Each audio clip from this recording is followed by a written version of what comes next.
Usisahau kusubscribe, kulike, kucomment, kushare kwa ajili ya kuendelea kupata habari mbalimbali za kimichezo ambazo sitakuwa tunakuwekea hapa ndani ya Mafie TV. Wapinzani ambao Simba amekutana nao kwenye hatua ya makundi, robo final na nusu final, pengine ndio ambao wamemjenga kuelekea final na pengine tunaweza tukamuona kuwa bingwa. Yes, kabisa. Na of course muuliza swali zuri sana. Imemjenga sana kwa sababu kumbuka Simba kuanzia katika hatua zile za awali kabisa amecheza katika hatua za mwanzo uliona dhidi ya Al Ahly Tripoli ya Libya, wagumu sana. Wale jamaa walishamsajili hadi Mabululu Pasensia bilioni 4 kwa lengo tu la kuwavusha. Lakini pia wamekutana na Constantine ambayo Simba baadaye waliwafunga goli 2-0 katika uwanja wa Mkapa, ingawa Simba alifungwa 2-1.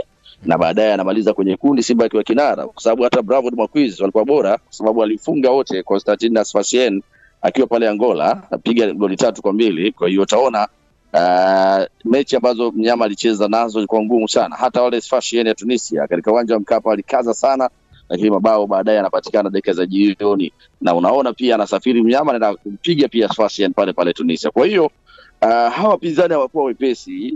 Kwa macho haraka watu tunaweza kusema kwamba labda Sfaxien alikuwa mbovu, lakini huyo Sfaxien kwa Mkapa alimkazia mnyama almanusura mambo yaharibiki, na ndio alisababisha hadi kung'oa viti wao wenyewe wale Sfaxien. Kwa nini? Kwa sababu maji alishawafika na tayari alishawapalia.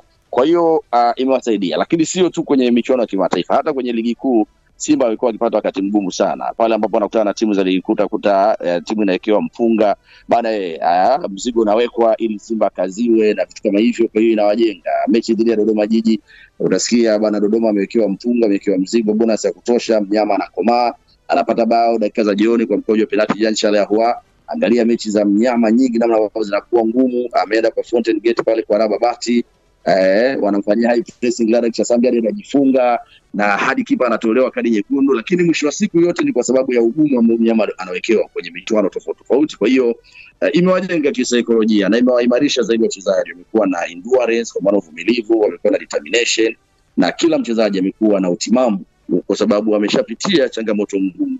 So mimi naweza nikashauri kama inawezekana mnyama kuendelea kupewa changamoto kama hizo kwenye ligi na michuano mingine, aendelee kupewa kwa sababu inawaimarisha zaidi. Lakini ukitaka njia rahisi hauwezi ukafika katika hatua hizi kubwa, kwa sababu aliwahi kuzungumza kocha Sera Movic akasema hapa kwenye ligi ya Tanzania ligi yetu ni dhaifu, baadhi ya timu ni dhaifu ukiachana na Simba Azam pamoja na Yanga, lakini timu nyingine hazitoi ushindani. Lakini mnyama amepata ushindani na imemjenga.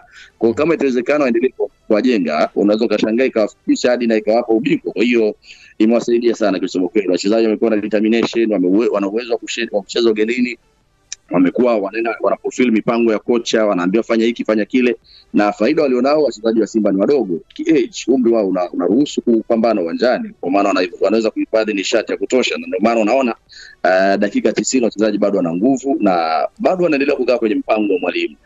Imagine ingekuwa ni wachezaji wakubwa kina Chama, kina Saido, yani kukaa kwenye mpango wa mwalimu mpaka dakika 90 inakuwa ni issue nyingine ngumu sana, kwa sababu kwanza age, lakini pili washakuwa mapapa godfathers. Hawezi ukatoa maelekezo akachukua 100% na wakakusaidia, lakini hawa wakipewa maelekezo wanakamilisha. Wewe imagine Elie Mpanzu ni mchezaji wa kucheza chini muda wote.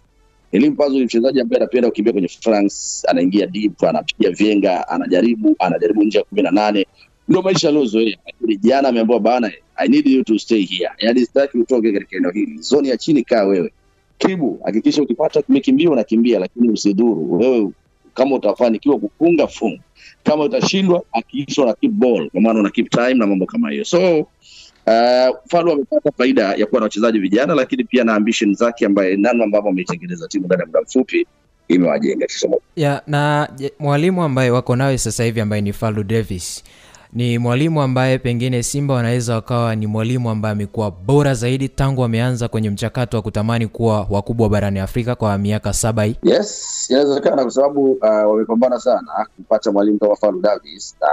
Simba walishakuwa na walimu wengi, wote wameishia hatua ya robo finali, hawajafika hatua ya nusu kiasi miaka 93, ambapo hata mimi sikuwepo kwenye mpira wenyewe, lakini kwa miaka yote ambayo nimewashuhudia Simba walikuwa wakijaribu kufika robo finali, lakini wakifika hapo wanadondoka. Haijalishi wanakutana na timu aina gani, iwe ngumu au dhaifu, lakini walikuwa wanashindwa kuvuka, na yote ni kutokana na kutokuwa na mipango ya kutafuta goli nyumbani alafu kwenda kukomaa ugenini. Hiyo Simba walikuwa hawana, lakini kwa miaka hivi karibuni Simba amekuwa na uwezo wa kwenda ugenini, kwa maana akishajua mimi natakiwa nifanye nini ugenini, natakiwa nifanye nini nyumbani, wachezaji wanaivaa ile hali, kocha anaivaa ile hali, mwisho wa siku ana fulfill kile ambacho amekiweka mazoezini. So amekuwa ni kocha ambaye ana bahati, ukiachana bahati, lakini pia amekuwa ni kocha ambaye ni msikivu, lakini pia mbinu zake imekuwa ni rahisi zaidi kuwa adopted na wachezaji, lakini pia amekuwa ni kocha ambaye hadharau mpinzani, so anajua namna gani ya kugawa dakika zake. So to me Simba wanapaswa kupambana kuhakikisha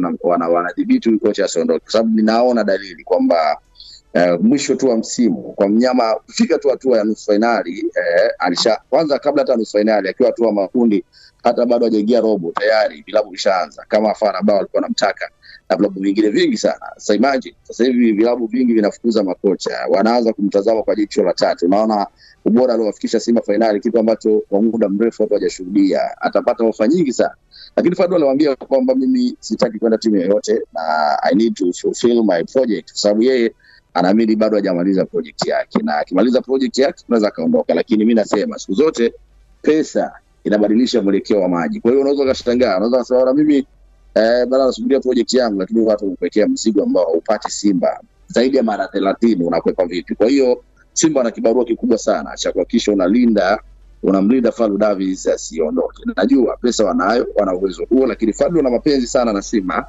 Ana mapenzi pia na wachezaji wa Simba kwa sasa, na anatamani aweke status yake, atengeneze records, kwa sababu unajua hajawahi kuwa kocha mkuu kwenye vilabu vikubwa kama Simba ambavyo vinashiriki michuano ya kimataifa tena kwenye level kubwa. Amekuwa tu kocha msaidizi Orlando, amekuwa kocha msaidizi Raja Casablanca, na pia alikuwa kocha Maritzburg United ya hapa Afrika Kusini. Kwa hiyo huoni kwamba alishaikuwa kocha wa timu kubwa. Kwa hiyo ataka kuset map, kutengeneza ramani, kuweka legacy, na hiyo inawezekana, lakini watu watakuja na pesa. Simba wana kazi ya kuzuia kocha, kuzuia wachezaji, kwa sababu wachezaji wengi watakuwa wanahitajika zaidi sokoni. Sawa.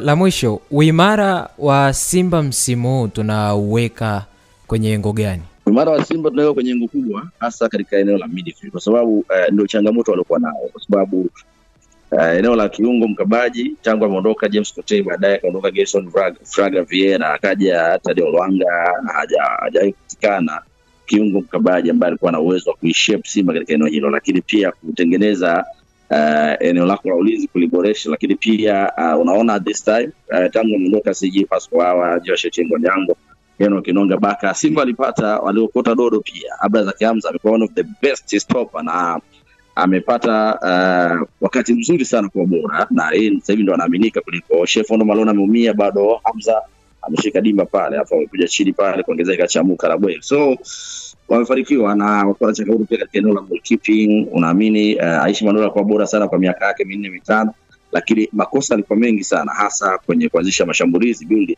maana sio sweeper mzuri, lakini pia alikuwa anapoteza hata zile 1v1 situation. So Kamara amekuwa bora, na kichana Kamara tumeona pia katika eneo lao la kiungo Yusuf Kagoma amekuja ameboresha zaidi katika eneo hilo, na ndio eneo ambalo liko bora sana. Watu wa Muhimbi, lakini kijana ambaye ameimarisha sana katika safu yake ya base ya midfield, lakini yeye pamoja na Fabrice Ngoma amekuwa anapacha bora sana. Lakini ongezeko la Elim Panzu umekuja kufuta yale ambayo alikuwa anazungumza kina Luigi Jose Mixon, kina Saido, kina Chama. Jancha leo huwa anahusika kwenye namba kubwa, lakini uwanjani bado watu hawaoni bora wake, lakini bado ndio mchezaji aliyehusika kwenye namba kubwa zaidi.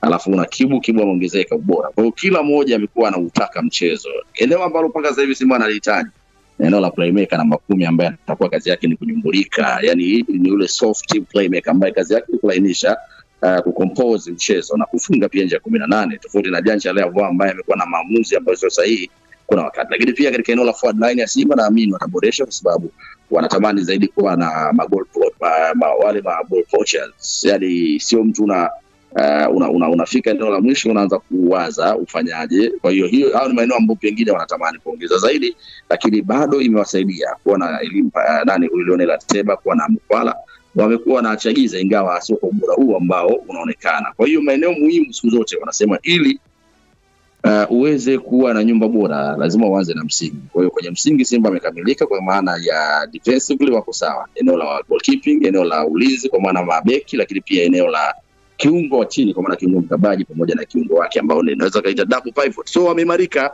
katika maeneo hayo. So kinachohitajika naamini ni katika eneo la mbele, eneo la umaliziaji kwa sasa.